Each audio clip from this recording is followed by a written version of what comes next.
আপোনালোকৰ বাবে মই আসাম DLED এন্ট্ৰেন্স এক্সামৰ 2025 বৰ্ষৰ অনুসৰি ডিস্ট্ৰিক্ট ৱাইজ কিমান কাট অফ গৈছিলে তাৰ তুলনাত এইবাৰ কিমান কাট অফ যাব গোটেইখিনি এই ভিডিঅ'টিত আপোনালোকক মই জনাম আৰু আপোনালোকে প্ৰাইভেটত সিট পাব নে গভৰ্ণমেণ্টত সিট পাব কিমান নম্বৰত আপোনালোকে প্ৰাইভেটত বা গভৰ্ণমেণ্টত সিট পাবলৈ সক্ষম হ'ব আৰু আপোনালোকে ডাইট ইনষ্টিটিউচনত পাবলৈ হ'লে আপোনালোকে কিমান মাৰ্ক পাব লাগিব গোটেইখিনি এই ভিডিঅ'টিত আপোনালোকক মই জনাই দিম আৰু আপোনালোকে কেতিয়া কাউন্সেলিং কৰিব লাগিব আৰু আপোনালোকৰ ৰিজাল্ট কেতিয়া দিব আৰু আপোনালোকে কেনেদৰে এডমিশন কৰিব যদিও বা আপোনালোকৰ ৰাউণ্ড 1ত যদি আপোনালোকৰ কাট অফসমূহ নিমিলে তেন্তে আপোনালোকে কেনেদৰে আপোনালোকে ৰাউণ্ড 2ত পাব বা কিমান মাৰ্কত আপোনালোকে ৰাউণ্ড 2ত পাব আৰু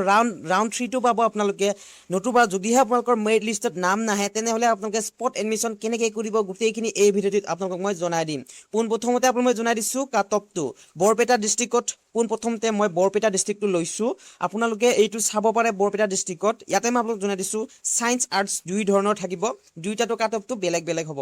পোনপ্ৰথমতে লৈছোঁ ডাইট বৰপেটা হাউলিত যোৱা বৰ্ষৰ তুলনাত আনৰিজাৰ্ভৰ গৈছে 57.50 ইয়াতে OBC সকলৰ গৈছে 49.25 আৰু ইয়াতে STH এটাও ক্যান্ডিডেট নাছিলে STP 51.75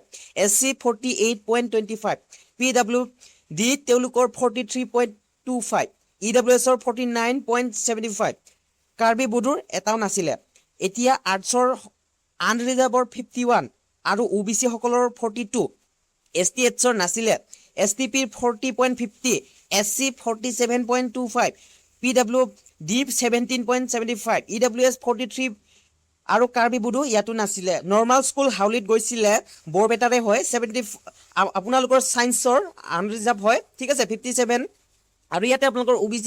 MOBC সকলৰ বাবে 48 আৰু STP 49.50 SC 50 PWD তেওঁলোকৰ 50 EWS ৰ 49 আৰু আনৰিজাৰ্ভৰ 47 ঠিক আছে 47 গৈছে আৰু OBC সকলৰ এইটো আৰ্টছৰ 39 গৈছে আৰু আপোনালোকৰ STP 40 গৈছে এনেকৈ গৈছিলে বাকিখিনি আপোনালোকক মই কেৱল ডিস্ট্ৰিক্টটো জনাই দিছো ঠিক আছে এতিয়া মই আপোনালোকক গোটেইখিনি ইনষ্টিটিউচন জনাই থকাৰ সম্ভৱ নহয় যেহেতু ভিডিঅ'টো বহুত দীঘলীয়া হ'ব আপোনালোকেও চাই আমনি পাব সেইবাবে মই ডিস্ট্ৰিক্টখনৰ টোটেল এৰাউণ্ডটো লৈ ফেলে আপোনাক মই জনাই দিছো ঠিক আছে আপোনালোকৰ বৰপেটা ডিস্ট্ৰিক্টত গৈছে হাইষ্ট আপোনালোকৰ 57 গৈছে ঠিক আছে 57 যোৱা বৰ্ষৰ তুলনাত এইবাৰ কিন্তু আপোনালোকৰ হয়তো 60 যাব তাতকৈ অধিক না যায় 60 তাতকৈ অধিক না যায় আপোনালোকৰ 60 আপোনালোকে ধৰিব পাৰে এতিয়া নেক্সট আপোনালোকৰ ডিস্ট্ৰিক্টটো হৈছে বঙাইগাঁও ডিস্ট্ৰিক্টত আপোনালোকৰ হাইষ্ট গৈছে আপোনালোকৰ 60 সায়েন্সৰ আৰু আপোনালোকৰ আৰ্টছৰ গৈছে আপোনালোকৰ হাইষ্ট 50 নেক্সট হৈছে আপোনালোকৰ কাছাৰ ডিস্ট্ৰিক্টত আপোনালোকৰ সায়েন্সৰ গৈছে হাইষ্ট 56 আৰু আৰ্টছৰ গৈছে হাইষ্ট আপোনালোকৰ 49 সকলোৱে চাই যাব নিজৰ ডিস্ট্ৰিক্টটো ঠিক আছে নেক্সট ডিস্ট্ৰিক্টটো হৈছে দৰং ডিস্ট্ৰিক্ট দৰঙত দুখন ডাইট আছে আপোনালোকক মই কেইখন আছে কি হেইটো এতিয়া কৈ নাথাকো আপোনালোকৰ ডিস্ট্ৰিক্ট কিমান কাট অফ গৈছে হেইটোহে জনাম ঠিক আছে এতিয়া আপোনালোকৰ দৰঙৰ আনৰিজাৰ্ভ সায়েন্সৰ গৈছে 58 আৰু আপোনালোকৰ আৰ্টছৰ গৈছে 52 আনৰিজাৰ্ভৰ কৈ আছো মই আৰু ইয়াতে আপোনালোকে এইটো যেটো নেকি ৰাউণ্ড 1ৰ পিডিএফটো আপোনালোকে পাবলৈ হলে এই ভিডিঅ'ৰ আপোনালোকে কমেন্ট সেকশনতো পাব নতুবা আপোনালোকে ডেসক্ৰিপচনতো পাব আপোনালোকে টেলিগ্ৰাম চেনেলটোৰ লিংক আপোনালোকে গৈ ফালে ইয়াৰ পিডিএফটো লৈ আপোনালোকে নিজে চাই ল'ব পাৰে ঠিক আছে আপোনালোকৰ কেটেগৰী ওয়াইজ কিমান কাট অফ গৈছিলে আৰু সেই অনুসৰি আপোনালোকে এই বৰ্ষৰ তুলনাটো কৰিব পাৰে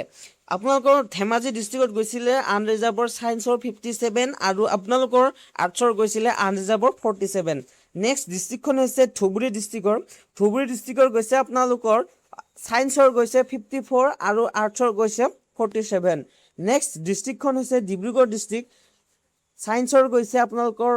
আনৰিজাৰ্ভৰ 52 আৰু আৰ্টছৰ গৈছে আপোনালোকৰ আনৰিজাৰ্ভৰ 51 নেক্সট ডিস্ট্ৰিক্টখন হৈছে ডিমা হাছাও ডিস্ট্ৰিক্টত আনৰিজাৰ্ভত সায়েন্সৰ 41 আৰু আপোনালোকৰ আৰ্টছৰ OBC অৰ্থাৎ আনৰিজাৰ্ভৰো গৈছে 41 ঠিক আছে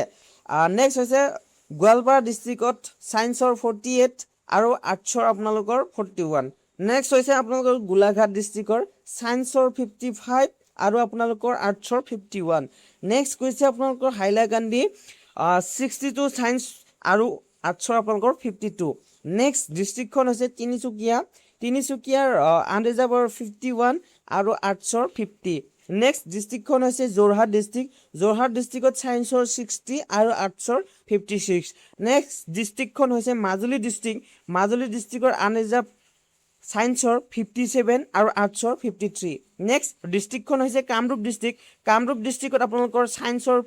59 গৈছে আৰু আৰ্টছৰ আপোনালোকৰ 54 গৈছে নেক্সট ডিষ্ট্ৰিক্টখন হৈছে কাৰ্বি আংলং ডিষ্ট্ৰিক্টত 45 গৈছে ছায়েন্সৰ আৰু আপোনালোকৰ আৰ্টছৰ গৈছে আপোনালোকৰ 45 সেমে হয় দুটা আৰচিৰ ভূমিত আপোনালোকৰ গৈছে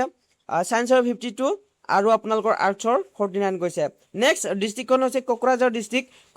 ডিষ্ট্ৰিক্টত ছায়েন্সৰ 60 গৈছে আৰু আৰ্টছৰ আপোনালোকৰ 49 গৈছে আৰু লখিমপুৰ ডিষ্ট্ৰিক্টত আপোনালোকৰ ছায়েন্সৰ গৈছে 53 আৰু আৰ্টছৰ গৈছে 46 নেক্সট ডিষ্ট্ৰিক্টখন হৈছে আপোনালোকৰ মৰিগাঁও ডিষ্ট্ৰিক্টত আপোনালোকৰ ছায়েন্সৰ 56 গৈছে আৰু আৰ্টছৰ গৈছে 52 নেক্সট ডিষ্ট্ৰিক্টখন হৈছে নগাঁও ডিষ্ট্ৰিক্টত আপোনালোকৰ ছায়েন্সৰ গৈছে 51 আৰু আৰ্টছৰ গৈছে আপোনালোকৰ 46 নেক্সট ডিষ্ট্ৰিক্টখন হৈছে নলবাৰী ডিষ্ট্ৰিক্ট আপোনালোকৰ ছায়েন্সৰ 62 গৈছে আৰু আৰ্টছৰ গৈছে 49 নেক্সট ডিষ্ট্ৰিক্ট চৰাইদেউ ডিষ্ট্ৰিক্টত আপোনালোকৰ ছায়েন্সৰ 55 আৰু আৰ্টছৰ আপোনালোকৰ 52 শেষৰ ডিষ্ট্ৰিক্টখন হৈছে আপোনালোকৰ বিশ্বনাথত আপোনালোকৰ 51 ছায়েন্সৰ গৈছে আৰু আপোনালোকৰ আৰ্টছৰ গৈছে 48 ইয়াতে মই আপোনালোকক গোটেইখিনি জনাই দিলোঁ কোনখন ডিষ্ট্ৰিক্টত যোৱা বৰ্ষত কিমান কাট অফ গৈছিলে কি আপোনালোকে এই ভিডিঅ'টো ল'ব আপোনালোকে কোনটো কাষ্টৰ এইটো নিজে চাই ল'ব ঠিক আছে গোটেইখিনি কাষ্ট ৱাইজ যদি মই কৈ থাকোঁ আৰু আপোনালোকৰ চাওক এখন ডিষ্ট্ৰিক্টৰ প্ৰত্যেকখন ডিষ্ট্ৰিক্টতে কাট অফটো বেলেগ all over round কটৰ cut off তেনেকুৱা নাই আৰু আপোনালোকৰ সেই ডিষ্ট্ৰিক্টৰ ইনষ্টিটিউশ্যনৰ অনুসৰি কাট অফটোও বেলেগ হ'ব ঠিক আছে আপোনালোকে যদিও কম নাম্বাৰ পাইছে তেতিয়াহ'লে আপোনালোকে চিন্তা নকৰিব যদিও ৰাউণ্ড 1ত কাট অফ আপোনালোকৰ মিলা নাহে ৰাউণ্ড 2ত আহিব ৰাউণ্ড 3 লৈকে আহিব ঠিক আছে ৰাউণ্ড 3টো যদি নাহে তেনেহ'লে আপোনালোকে স্পট এডমিশ্যন পাবলৈ এটা ডেট দিব ঠিক আছে সেই ডেট অনুসৰি আপোনালোকে স্পট এডমিশ্যনতো সুবিধা পাব সেইটো মই আপোনালোকক জনাই দিছোঁ আৰু ৰিজাল্টটো আপোনালোকৰ 27 তাৰিখে দিব 28 তাৰিখৰ পৰা আপোনালোকে কাউন্সেলিং কৰিব লাগিব আৰু আপোনালোকে মই জনাই দিলোঁৱে যদিহে আপোনালোকে ৰাউণ্ড 1 ৰাউণ্ড 2ত যদি ক'তো নাম নাহে তেনেহ'লে আপোনালোকে স্পট এডমিশ্যনৰ বাবে সুবিধা পাব আৰু আপোনালোকে এডমিশ্যন আপোনালোকে প্ৰাইভেটত কৰিলে আপোনালোকৰ বহুত ফিজ হ'ব আৰু যদিহে আপোনালোকে গভৰ্ণমেণ্টত কৰে নাই তেনেহ'লে বহুত কম ফিজত আপোনালোকে গভৰ্ণমেণ্টত এডমিশ্যন কৰিবলৈ সক্ষম হ'ব ইয়াতে কৈছোঁ আপোনালোকে দায়িত্ব পাবলৈ হ'লে আপোনালোকে যদি 45ৰ পৰা আপোনালোকে 55ৰ ভিতৰত যদি আছে তেনেহ'লে আপোনালোকে দায়িত্বটো পাব আৰু নৰ্মেল স্কুলতো পাব ঠিক আছে এতিয়া আপোনালোকে ডিষ্ট্ৰিক্ট ৱাইজ এতিয়া মই বিশেষকৈ দেখিছোঁ আপোনালোকৰ দৰং ডিষ্ট্ৰিক্টত অকণমান বেছি গৈছে কাট অফটো ঠিক আছে বেলেগ ডিষ্ট্ৰিক্টৰ তুলনাত হাইষ্ট গৈছে আপোনালোকৰ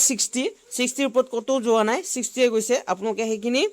দৰং ডিষ্ট্ৰিক্টৰ যিসকল কেণ্ডিডেট আছে তেওঁলোকক মই কৈছোঁ আপোনালোকে যদি 55 পাইছে তেনেহ'লে আপোনালোকে দায়িত্ব পাবলৈ সক্ষম হ'ব ঠিক আছে এতিয়া আপোনালোকে